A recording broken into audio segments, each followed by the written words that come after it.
Hello, everybody, and welcome to our latest studio sessions. I'm Sean Stanleigh. I'm the head of the Globe Content Studio. So the Content Studio is the content marketing division at the Globe and Mail, which is a Canadian national media organization. And I'm very pleased today to be joined by Jessie Willms, who is an audience editor at the Globe and Mail, which is the parent company of the studio.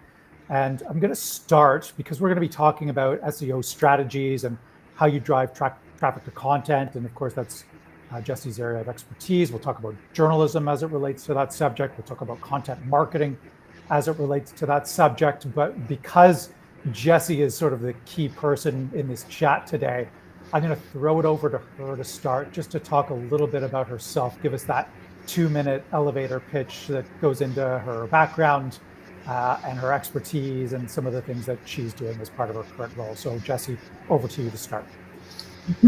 Well, thanks so much for that welcome. My name is Jessie. I am an audience editor here at the Globe. Our team of audience editors sits at about 5 or 6 editors currently, and we sit within the newsroom here at the Globe. I joined the Globe and Mail. I have a long background in journalism. I worked for the Toronto Star and the CBC, and I politics when I was a startup in Ottawa. So I've got a long career working in Canadian journalism, and I was very thrilled to join the Globe in 2018 as a visuals editor, actually. Totally different department, totally different work from what I'm doing currently. But I joined as a visuals editor for our Cannabis Pro product. So we had a newsletter that was specifically for this very niche audience of cannabis professionals who wanted that information as that industry was coming online. So I joined in 2018 to be the visuals editor for that product and was able to bridge the gap within our small Cannabis Pro team of thinking more about audience. So not just thinking about what graphics and visual information people wanted in our newsletter, but what are the other supplementary products that we could add on to that experience to round out cannabis professionals. So a lot of that was audience focused work, which then enabled me to take on the role of audience editor here at the Globe. And that change happened around January, February 2020. So in that time, I focused mostly on audience at the Globe. So that looks like a lot of things. That is search, social, and newsletters. And I've spent much of the last 2 years thinking specifically about search. We know that when it comes to audience and when it comes to the audience funnel, one of the most effective ways to reach that top of the audience funnel readership is through search. Every day, millions of people turn to Google to answer questions that are important about their lives. And search is a really effective way to reach that interest and to match that audience, to bring them into the fold and hopefully eventually convert them to loyal Globe and Mail subscribers. As in early 2021, I started a newsletter with a former Globe staffer to help us both deepen our understanding about news SEO. One of the things that we both have experienced is this frustration that news SEO is very particular and it's not akin to what you might do outside of a newsroom. So we wanted to fill that gap and deepen understanding about what does SEO look like specifically for publishers. So we've been writing weekly since February 2021 about news SEO concepts for publishers and also, of course, digital marketers, because there's a lot of overlap between what and how we think about SEO in the context of journalism and what and how digital marketers can get from search and SEO data. So we've been running that newsletter for about 1.5 years, and yeah, I've been at the Globe since 2018. Okay, great. So everybody who's tuning into this is going to, kind of agree with the fact that Google is the elephant in the room when it comes to search. And I like to think of Google's search algorithm as the secret sauce for the company, but it's also that secret sauce that everyone is always trying to figure out because it is so valuable when it comes to people discovering your content and in particular, like ranking your content and ranking it as high as possible. So let's talk about ranking factors, Jessie, and which ones are assumed or known to be part of that algorithm and what you can do with it. Yeah, perfect. So yeah, as you said, a ranking factor is a signal that Google considers when it is determining how content shows up in search results pages and who in fact gets those top positions, which is what we're all after. And so there are too many ranking factors to name, and The other thing, of course, is that Google hasn't confirmed every single ranking factor. There's definitely speculation about what is and is not a ranking factor, and some have been agreed upon as, yes, of course, this is a ranking factor. But what I would also say, like my caveat is always, there are too many ranking factors to know and to name, and too many ranking factors to really think about. Like if all you do all day is think about ranking factors, you'll miss the opportunity to do actually like really important and valuable work. So my caveat is always focus on the things that you and your team have direct control over, while also advising other groups about what their priorities could be. So for example, working in editorial, my priorities and my area of focus are entirely ranking factors as they relate to content. So I know, for example, page speed is a ranking factor, but that is not really my domain, and not something that I directly have control over. So in editorial, we know the importance of technical factors, but we as a group mostly primarily focus on those ranking factors that are that pertain to editorial. So this includes, and we'll talk about EAT specifically later, but having really high quality EAT content, making sure that we have topical authority, which is basically subject matter expertise around particular topic areas that we want more readers to come to us on. So topical authority is essentially subject matter expertise as Google understands it. And that topical authority can be both at the individual layer and also at the publisher layer. Then there are other on-page factors, both technical and content. So an on-page factor would include your headlines, the URL, having optimized images, having a meta description or subtitle that is really effective, because that does help influence click-through rates. And then there are other factors like internal linking. So making sure that on your website, you have related content linking to each other. That's a really helpful way for Google to go from story A to story B and crawl and index both of those pieces of content. Obviously, internal links are also great because they help boost your internal referral traffic and help push readers through that audience funnel that we've talked about. So readers come in through search, they're top of the funnel readers, and one of the tools that we have to push them towards the bottom of the funnel to becoming paid subscribers is internal linking, sending them from our news story to our analysis, sending them from our analysis to our explainer, helping deepen that relationship between reader and publisher. Another thing to think about when we actually write and produce content is thinking about search intent. So search intent is the why behind a query. There are 4 types: navigational, informational, and then 2 as it pertains to e-commerce, which I'm blanking on what those 2 are right now. But there are 4 ranking factors, 2 of which are informational and navigational, and those are the 2 that I think about the most. Obviously, informational is readers looking for content and information to fill knowledge gaps that they might have. So that's pretty obvious why that's an area of consideration for me working in editorial. And making sure that the content that you produce fulfills that reader intent for the particular keywords that you're after. So this is something that Google rewards. They want to produce a user experience in search results where you ask a question and you get the appropriate answer. That's really what Google is after fulfilling that user's journey. So the more that we can understand what and how readers want information, the better we are, the better primed we are to actually rank well in search results. Google also cares a lot about freshness and speed. So this makes sense in journalism too. Like this overlaps 100% with what we're after. We want to be first. Obviously, we want to be correct, but we want to also be first and update our content as soon as new information is available, because we also know that that's not just what Google wants, but also what readers want. They want access to really high quality EAT content that has a great headline, an enticing deck, links to additional stories that they might be interested in, and is on a topic that they are concerned about. So obviously there are more ranking factors than just those that I've listed, but for us, when it comes to content, those are the ones that we really prioritize and focus on, because we know that Google cares about them, and we also know that we have control over those factors. And the other thing I will say, the other caveat, of course, is like we might know these ranking factors and do our best to match our content up with each of these signals, but it's never a guarantee that Google will reward us with that coveted top position. These are things that we can do to increase the likelihood that we will rank well, but it's never really a guarantee. Because as you said, there is still a little bit of that secret sauce that Google has not confirmed and that it considers when it's ranking.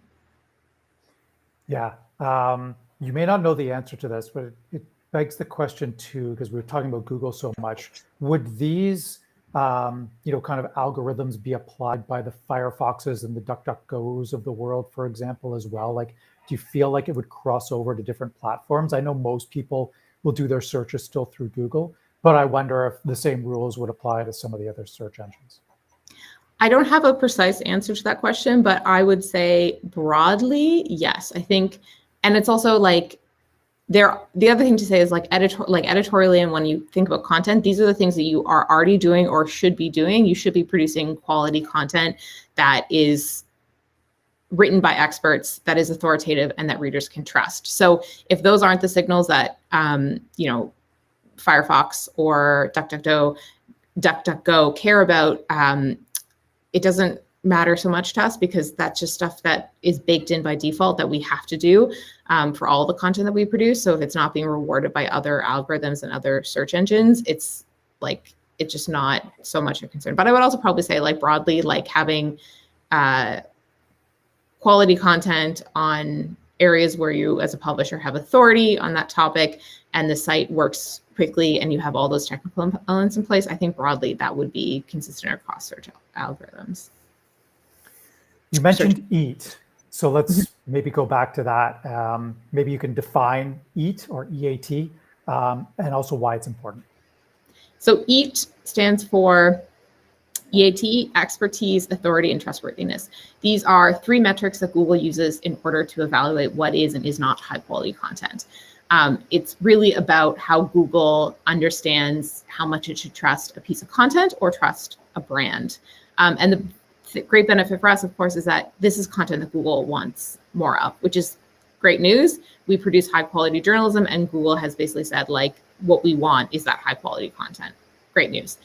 Google doesn't have a vested interest in rewarding thin content, spammy content, or content that exactly mimics what another publisher is producing. So Google has a vested interest, again, in fulfilling that reader query and providing the most useful information to a reader. So EAT, those 3 metrics, again, are expertise, authoritativeness, and trustworthiness. Expertise is answering the question, is the author of this piece of content an expert in the field that they are covering? So for example, is Andre Picard an expert in Canadian health policy?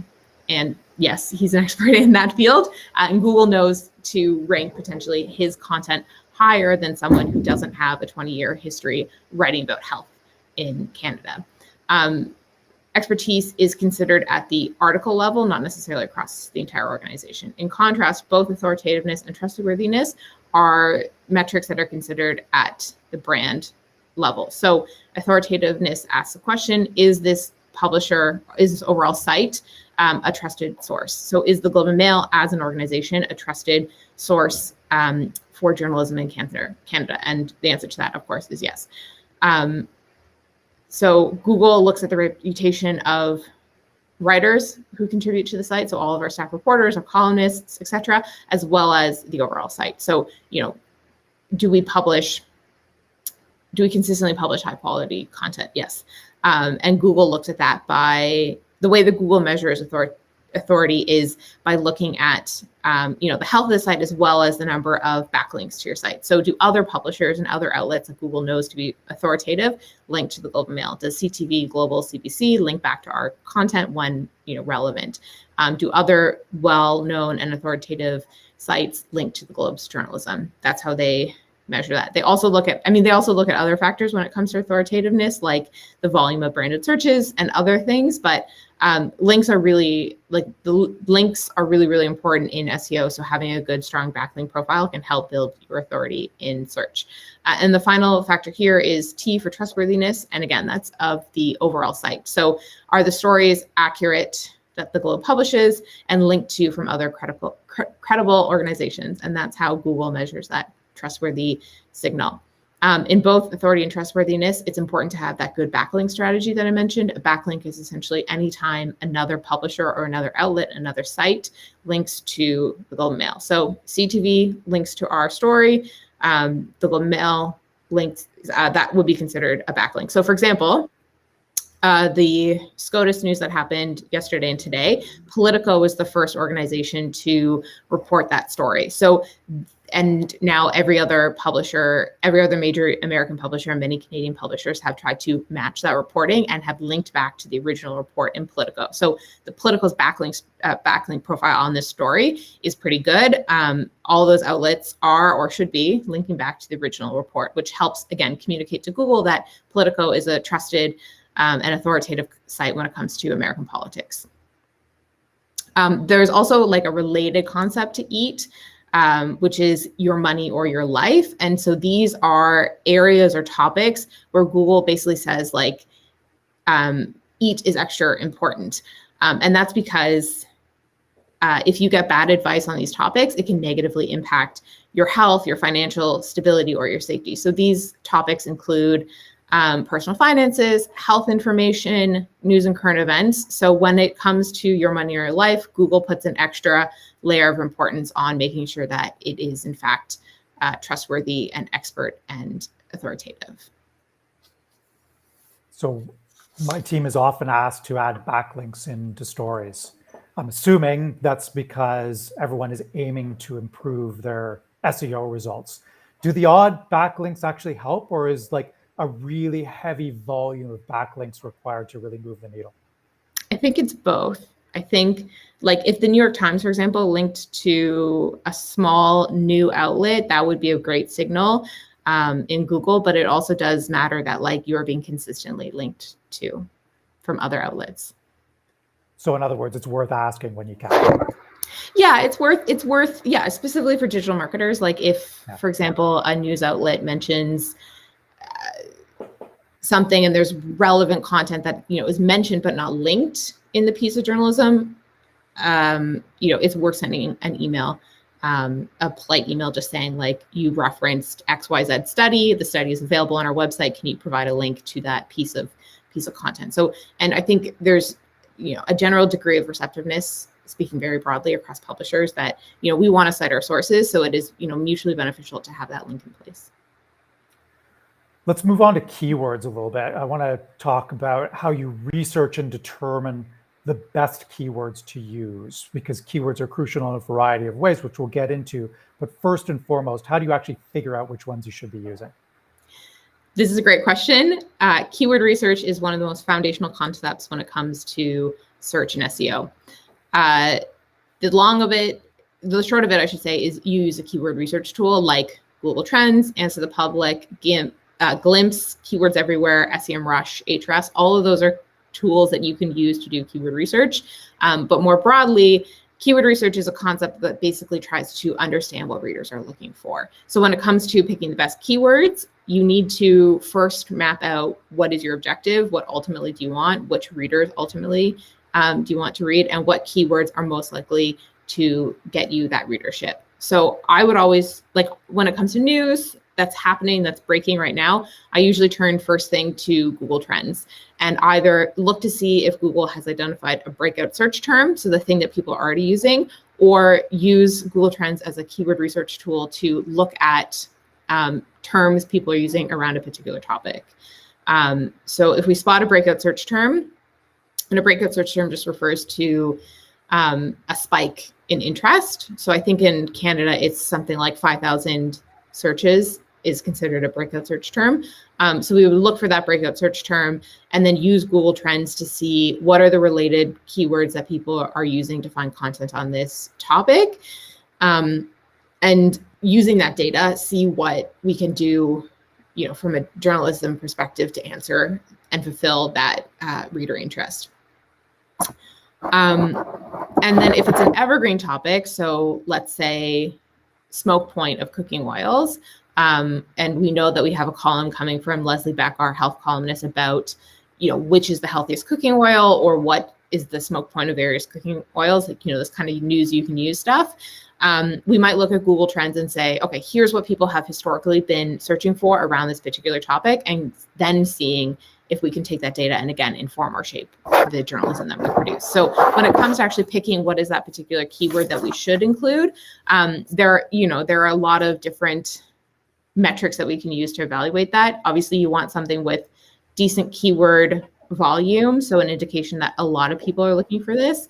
And if the keyword volume is low, maybe that's okay. If it's a very specific keyword and you'll know that, yeah, sure, fewer people are looking for this key term, but when they do look for it, because it's specific, they're much more likely to click. So lower volume keywords often have higher click-through rates because they're more specific. So you probably want to go after both, a top level keyword, like a head keyword is the idea, and also longer tail keywords so that you get both, or you're trying to rank for both the volume of traffic that exists as well as meeting that more precise and particular reader interest. So when it actually comes to like picking the keywords, I always look at keyword volume as well as the trend in that interest. So if you're seeing a lot of spikes and you know that spike is like you can predict that spike. So let's say NHL playoffs, probably what you're going to see if you look at search results around particular teams or for a specific series, like let's say the Toronto Maple Leafs versus, I don't know what team are they playing currently? Tampa Bay. So if I look at Toronto Maple Leafs or Tampa Bay or particular keywords around each of those teams, what I'm probably going to see in terms of like the volume of interest is that, Tampa versus Leafs is going to spike right before and after they have a game, or in the morning after, there's probably going to be a spike in interest around, Leafs versus Tampa score. So looking at the historical data, I can get an understanding of like, okay, how do I actively respond to this? So I know that people are looking for play-by-play updates during these key games. How can I respond to that interest? And then, the day after, people are looking for the score. So how do I respond to that interest? So it's always a mix of these various factors, making sure that there's enough volume of interest that it's worth our effort. And then making sure that, so that's the volume piece, and then making sure that search intent is fulfilled. So like, I would never look at or optimize for Toronto Maple Leafs tickets because there's no journalism we can really produce that matches that intent. We would look for informational intent. So people looking for information about maybe Austin Matthews and his record of how many goals he scored in this year and whether or not he's about to beat the what is it? That one. Yeah. He's supposed to hit a hockey, like he scored more goals than anyone else by this point in time or something. He scored 60 goals this season, which was a milestone for the league. Yeah. The milestone, that's what I was after.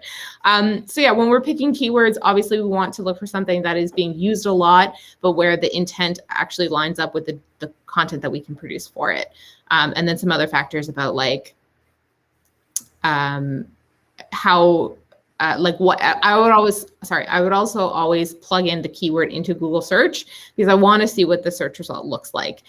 Do they have various search features? So do they have little, people also ask because maybe then what I see with that search feature is that people have a lot of questions around this particular topic. And the best piece of content that I compare to that is an FAQ that answers a number of questions. If I see a search engine results page feature that has the score results, I know that that's something that people are consistently looking for, and how then do we best respond to that interest? And there are a number of other search features that are just useful to know that they exist because then you can optimize for it and hopefully get readers in the door through that widget in search results pages. Once you have those keywords, how do you then best deploy them? So if you want to get the best results out of them, where should those keywords go? Yeah, that's a great question. And there are two answers to that question. One, it should be used more broadly to inform and shape the content that you produce. And then two is the on-page tactical places where that keyword should show up. So first, we should use that keyword research in order to inform the content that we create so that we are actively responding to search interest. So that's number one. And what we want to do here is figure out what are the questions being asked and what are the subtopics being explored. So what are people asking around Austin Matthews, and can we respond to that interest with a piece of journalism or a piece of content? And then Two is looking at the subtopic. So what are the other questions people are asking around Austin Matthews and this goal milestone that he hit? Probably, I would say people are also looking for, like if they know enough to know that Austin Matthews is about to hit 60 goals, probably a related query is about like, who was the last person to hit that milestone? And should we include a little piece of content in our page about that previous milestone being set? So that's the content piece and how you respond to it with content. And the second piece of this, of course, is the tactical on-page optimization. So on-page factors, including your headline or the H1 title tag. And just depending on the site that you have, you might have one field for the H1 and one field for the title tag, but we want to make sure that the keyword shows up there. We also want to make sure that we have a good keyword focused URL. So rather than taking all of the words in your headline and putting them into the URL, you just want to strip out all of those unnecessary words and just have a URL that is keyword focused, like 4 to 5 key terms in your URL.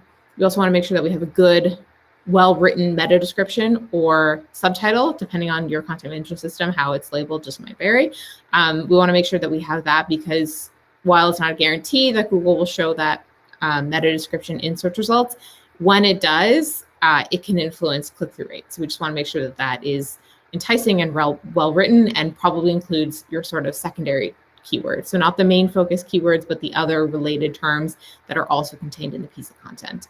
Then we also want to make sure, of course, that our keywords show up where appropriate in subtitles throughout the piece. If we have a number, like let's say we have an FAQ, we want to make sure that we've got at least some of the keywords showing up in some of those questions that are being answered in the piece, as well, of course, where it is organic and natural and makes sense within the piece of content. We also want to make sure that those keywords show up in the body copy. And then the other piece here is you want to make sure that you have good internal links to your content. So it is beneficial where appropriate to hyperlink on a particular keyword, but it's not a make or break essential kind of thing. It's just like when you have time and it's already there, linking on a particular keyword as it shows up in a piece of content is worth the effort. But yeah, more broadly, you also just want to make sure that when you produce a new piece of content on your site, you've got a good internal linking plan in place so that it's cross-linked between all the relevant pieces on your site. A lot of sites that are not news media sites are just billboards, basically, for a business. I want to talk a little bit in our final question around the importance of original content. Like, why is that key to SEO rankings? And how does Google determine when it's an original piece of content and not just like a billboard or sales site? Yeah. I can hear the construction. Can you hear the construction? Okay, great. I'll just talk loudly. Yes, original reporting, original content is really important. This falls back to the piece that we were talking about. Google's goal is to fulfill reader intent and to fulfill a user's query. And the reader is not served by having 6 identical stories show up in their search results or 6 identical pieces of content. So Google wants, of course, to make sure that readers leave search results happy. And one of the ways that you can do that is by making sure that there are different angles covered in the content that shows up in search results. So yes, Google rewards original reporting. Their stated mission is around organizing the world's information and making it accessible. So layer on top of that the idea that Google wants to fulfill a search query, and you're better able to understand why original content is important. You don't want to offer you don't want to match you don't want to mimic what other people are doing, because you're not giving the reader any incentive to click on you instead of the competitor. So what we want to do when we think about ranking and original reporting is make sure that we are offering the reader something that they can't get anywhere else. So obviously this is the Globe's mission more broadly, is like original reporting, enterprise journalism, to make sure that we are reporting on things that Canadians need to know, and we're not just rewriting what other outlets have. And yeah, Google doesn't benefit from showing identical pieces of content in top stories or in those first positions in SERPs, because it's not helpful to the reader. Ultimately, what Google wants to do is fulfill that reader request. And we can do that with content that more effectively matches reader intent or uncovers some sort of topic that hasn't been considered before. So this then goes back to keyword research. We need to look at, like when we were thinking about writing a new piece of content, you want to do enough keyword research to understand not only what are the questions people are asking on this particular topic or keyword, but also what have other sites done, what have they done or haven't done, and what are the gaps? Basically, you want to figure out with keyword research how you produce a piece of content that is unique to you, which Google will reward, and fulfills some intent and interest from the reader so that they have an incentive and motivation to click on your content instead of your competitor's content. Okay. So, Jessie, I want to thank you very much for your time today and for all the great information you just provided to everybody out there in the audience. I'll remind everybody that in the we're talking so much about search. In the comment fields, we have a bunch of links in there, some of the things that we mentioned during the talk, but also a link to Jessie's newsletter. But you can also Google it, of course. WTF is SEO. It's really valuable. I read it every week when it comes out. If you want more information on our talk today, that will be published in the next Globe Content Studio newsletter. So to find out more about the studio and to sign up for that newsletter, go to globecontent.studio. You'll find all of our social handles there as well and more information on the studio if you want to contact us by email or whatever the case may be. So thank you, everybody, for joining us. Thank you again to Jessie. And if you also subscribe to our newsletter, you will get more information on the next studio sessions, which will be coming up in about a month, or you can follow us on our social channels. So thank you, everybody. Have a great day, and we'll see you at the next one. Bye for now.